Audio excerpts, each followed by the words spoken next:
प्रायः भगवान श्री राम पर यह आरोप लगाया जाता है कि उन्होंने मात्र एक धोबी के कहने पर अपनी पत्नी श्रीमती सीता मैया का गर्भकाल में परित्याग कर दिया गया था। किंतु बौद्ध रामायण और जैन रामायण के धर्म आचार्यों द्वारा लिखी गई रामायण में इस तरह के किसी भी दृष्टांत का वर्णन नहीं मिलता है। यह आडंबर गोस्वामी तुलसीदास की रामलीला की लोकप्रियता को देखते हुए भगवान राम के प्रभाव को कम करने के लिए मुगल शासकों के इशारे पर 16वीं सदी की रचना में जोड़ा गया था, क्योंकि यह वह दौर था जब मुगल शासक भारत में हावी थे और शरीयत कानून के तहत स्त्री पर तरह तरह की पाबंदी थी और उन पर शक किया जाता था, जबकि राम राज्य ऐसा नहीं था। देवी सीता ने स्वयं भौतिक सुखों का त्याग करके वैराग्य का मार्ग चुना था और निर्वाण अवस्था को प्राप्त किया था। यह मत भूलिए, आखिरकार वह विदेही राजा जनक की बेटी थी। अर्थात यह सत्य है कि माता सीता ने गर्भावस्था में अयोध्या को त्याग कर महर्षि वाल्मीकि के आश्रम में आ गई थीं। लेकिन यह एक धोबी के आरोप लगाने पर भगवान श्री राम द्वारा सीता को त्याग दिए जाने के कारण कहना न्यायोचित नहीं मालूम पड़ता है। जैसा कि सभी जानते हैं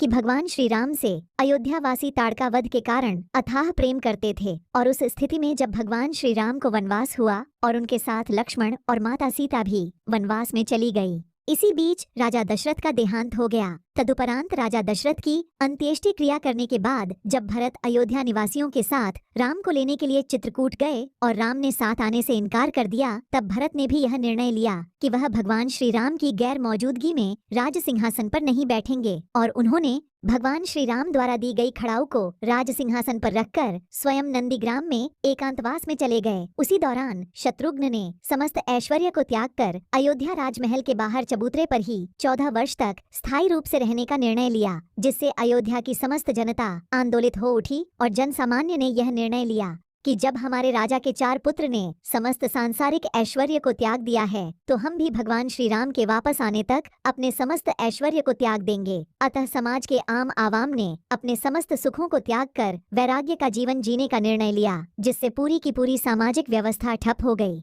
नव संतानों के जन्म न लेने के कारण गुरुकुल बंद हो गए, कृषि कार्य रोक दिए गए और वैराग्य के कारण नव दंपतियों ने गर्भधारण करना बंद कर दिया। उसका परिणाम यह हुआ कि समाज में समाज को व्यवस्थित तरीके से चलाने वाले सामाजिक प्रतिष्ठान धीरे धीरे बंद होने लगे। चिकित्सालय, गुरुकुल, प्रसव केंद्र, व्यवसाय प्रतिष्ठान, सैन्य संस्थान आदि सब कुछ बंद हो गए। और जब रावण पर विजय के उपरांत वापस राम अयोध्या आए, तब उन्होंने लक्ष्मण, भरत, शत्रुघ्न के सहयोग से पुनः अयोध्या की सामाजिक व्यवस्था को जागृत किया। उस समय राम की आयु लगभग 40 वर्ष हो चुकी थी। सीता, जो उनसे उम्र में मात्र 6 वर्ष छोटी थीं, उनकी आयु भी 34 वर्ष हो चुकी थी। ऐसी स्थिति में वंश क्रम को आगे चलाने के लिए शीघ्र अतिशीघ्र संतान को प्राप्त करना आवश्यक था, क्योंकि अयोध्या की सामाजिक व्यवस्था पूरी तरह से ध्वस्त हो चुकी थी। ऐसी स्थिति में जुड़वा बच्चों के प्रसव के लिए अयोध्या के निकट ही तमस नदी के किनारे महर्षि वाल्मीकि के आश्रम में सीता का भेजा जाना अनिवार्य हो गया था,